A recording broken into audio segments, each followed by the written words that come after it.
Hello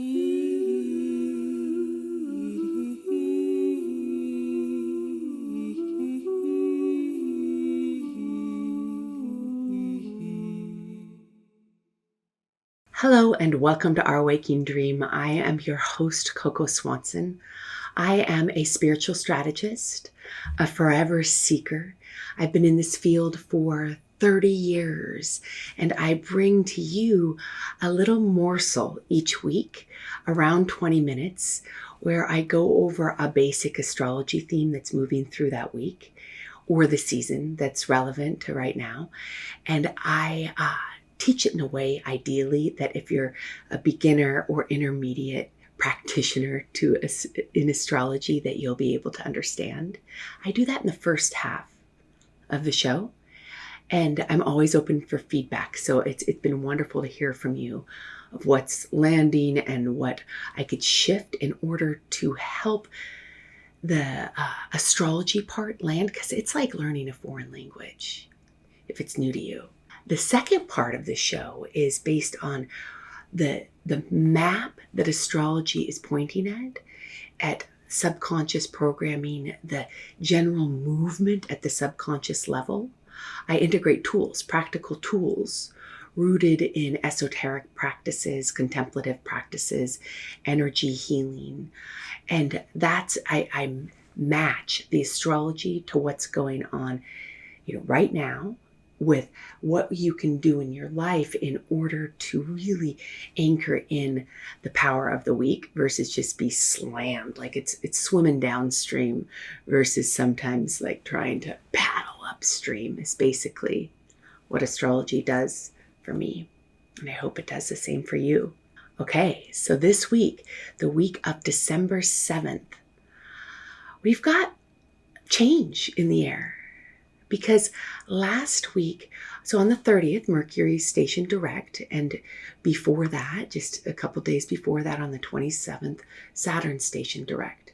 And they immediately, in this week, are coming into a Grand Trine again, like they did a couple weeks ago. If you were on a couple weeks ago, or you can reference that show, there's a Grand Water Trine in the sky that Mercury and Saturn are a part of right now. Saturn's a part of it for a longer time because Saturn moves slower. Mercury's finishing this trine between Saturn and Neptune.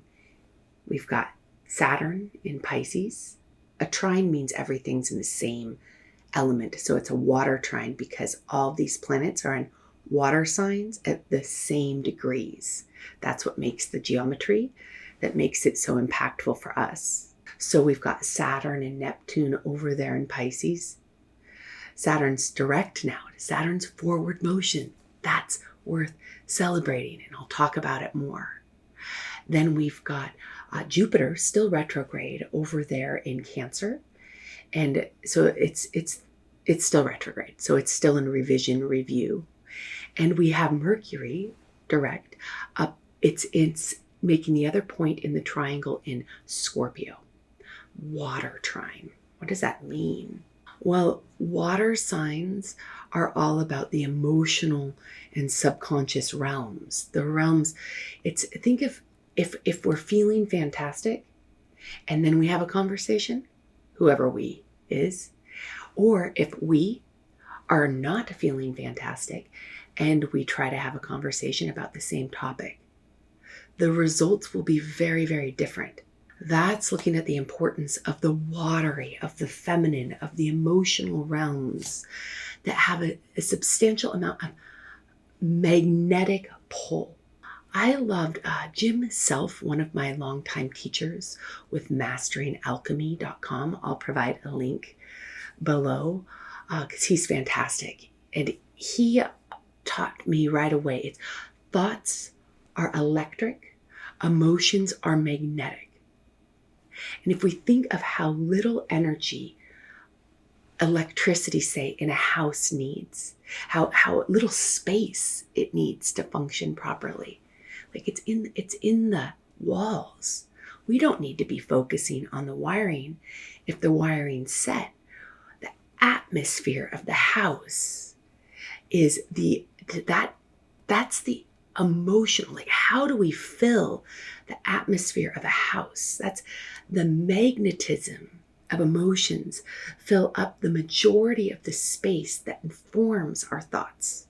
So looking at the importance of where we're at emotionally is something we'll be doing today. And that's really relevant whenever there's a lot of watery stuff going on in the cosmos.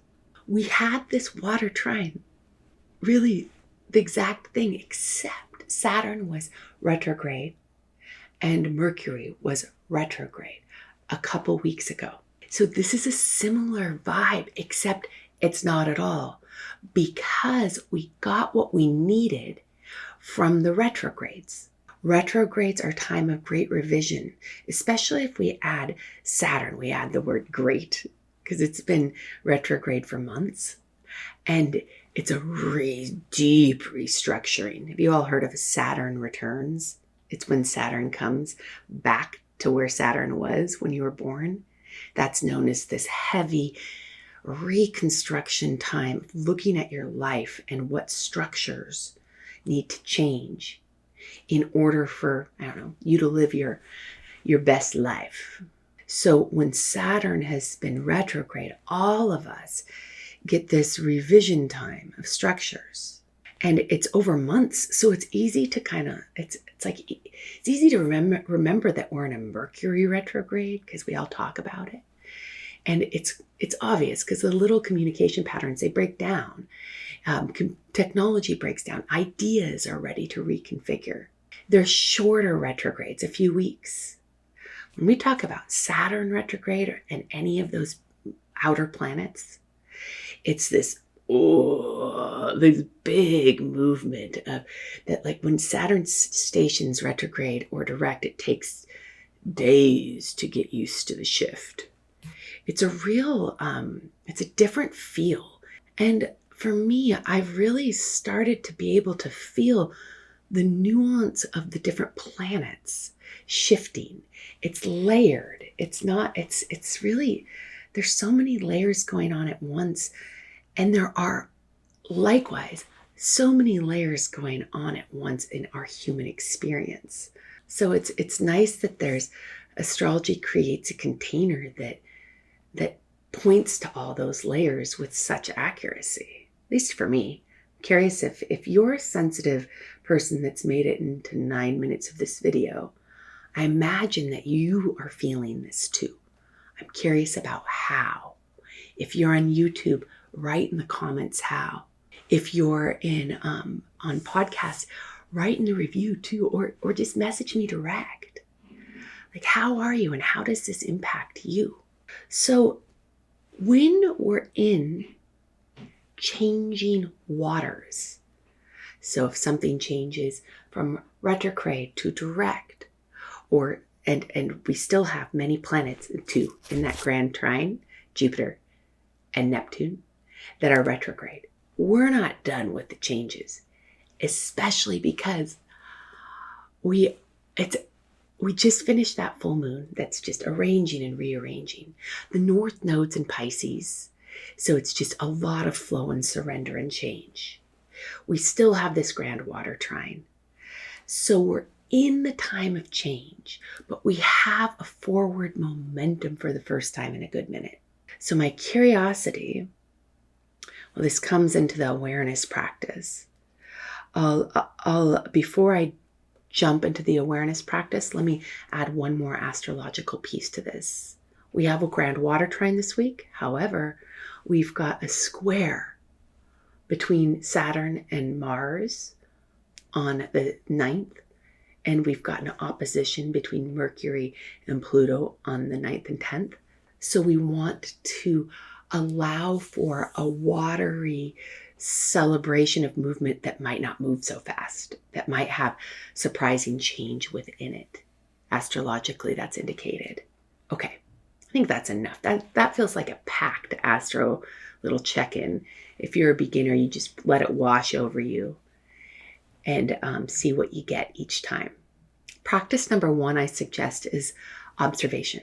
What ick emotions. So when we've got Scorpio and Cancer, and especially Scorpio and Cancer, we really want to look for resentment or blame or guilt or shame, or like all the lower level emotions. Not bad, not good, just like the ones that when they land in your body feel kind of gross.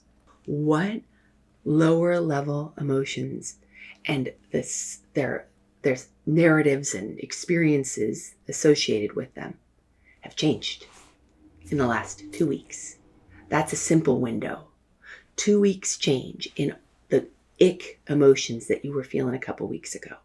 And what ick emotions, thumbs down emotions, let's just simplify it.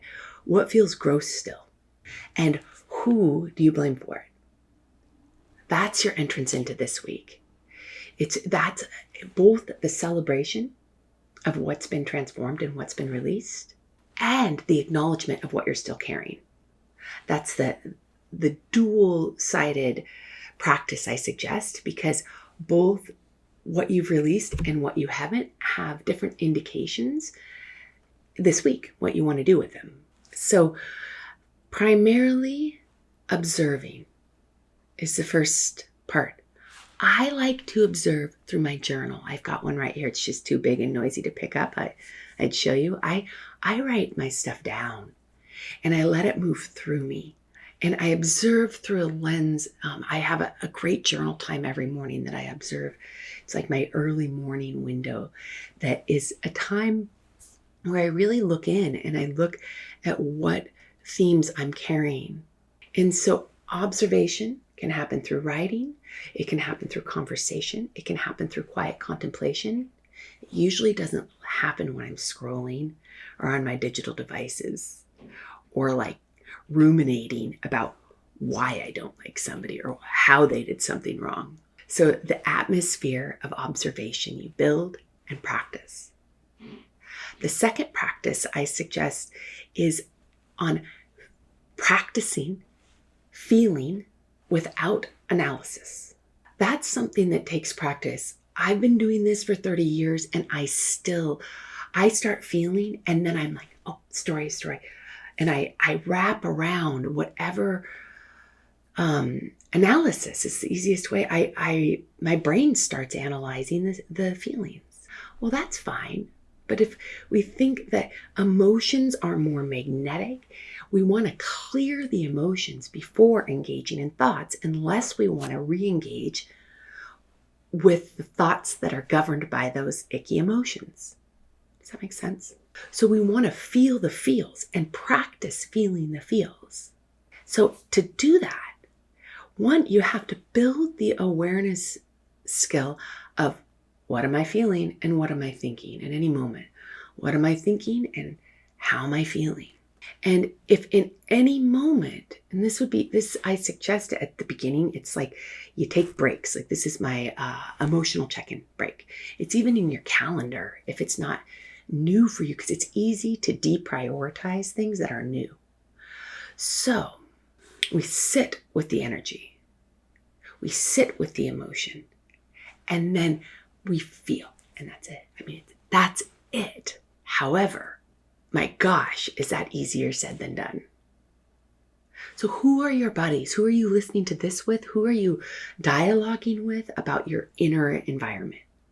Because we need a buddy to keep us responsible. My friends and I say, hey, I need to vent. And I might just be like, blah, and talk everything about and feel everything about the predicament I'm in. If not, it's how can you hold space for me? I just need to cry. I need no problem solved until I'm clear. And that's oftentimes, unless I'm venting, that's what my friends and I do for each other, is we hold space for feeling. Because once we make it to the other side of that icky feeling, through feeling, not talking, but through feeling, then my brain's totally different. Our brain is wired different. Our brain's wiring is really different when we're feeling elated emotions versus ick emotions. And we want the elated emotions, well, I do, to govern my thoughts in my life, but I have to feel the feels. Some feelings can't just be pushed aside. Some don't just go away. We have to actually let our biology have a chance to feel what we're feeling. And then they go away. It's like a little toddler that gets a good cry and they shake it off and they're on to the next moment. You might need some good cries. Do you? Check it out. So that's practice number 2, is feeling the feels. Practice number 3, celebrating. Celebrating what is, celebrating what was, celebrating the potential of what has yet to come.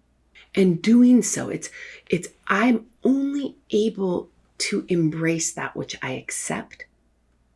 And I've had troubles accepting the hard things in my life until I realized that accepting it's like a hack, like a life hack. When I accept it, it allows for change to happen. So it's a life hack, I guess we'd say in today's terms, or just a nice, wise, contemplative practice of how large of an embrace can you give your life, and especially the hardships. How can you embrace what is with such inclusivity that embraces the sort of wholesome natures of what's going on in maybe your life in some way, or politically, or there are a lot of wholesome stories going on the planet right now. And my ability to embrace what is allows for me to stand in my power, accept what is, celebrate what is because it exists, simply because it exists, and then allow it to shift. I release it. I release what is. I release this back to source. I celebrate it because it exists, and then I release it. Because when I celebrate something, it has the freedom to release. If I'm critiquing something and analyzing it and re-looking at it and feeling gross about it, it's actually adding power to the thing that I don't want to experience. So the life hack, so to say, is embrace what is. Fully embrace the ickiness. This is not to say, this is very different than boundaries. I create space between who or that which causes my system to stop the flow of love. And I create the space in order for me to embrace what is, with the full open arms of saying, this feels really icky to me, but it exists. It is. So I embrace it. And I invite a sense of celebration and divinity, love, to dance through this whole scene, whatever it is, future, past, current scene, and to allow the arranging and rearranging to continue. I release, I let go. Step 1, this week, observe what you've released and what you're still holding on to in relation to the lower icky emotions. Step 2, practice feeling your emotions without analysis, ideally with a buddy. If you need one, just in relation to trauma. Trauma, that's where the buddies really help, because we might get a flush of emotions that we need help with. 3, celebrating what is and asking for a divine assistance if you need help celebrating what is, to give what is freedom to change. That's it for today. Thank you, thank you, thank you. Please reach out. I give a little extra tip in the newsletter, and this comes with the link in my newsletter if you'd like that. Until next week, thank you, thank you, thank you. Big love. Mwah. Thank you for being a part of our community here at Our Waking Dream. Please make sure to like, subscribe, and share. Fill my cup and let it overflow. Let it overflow with love.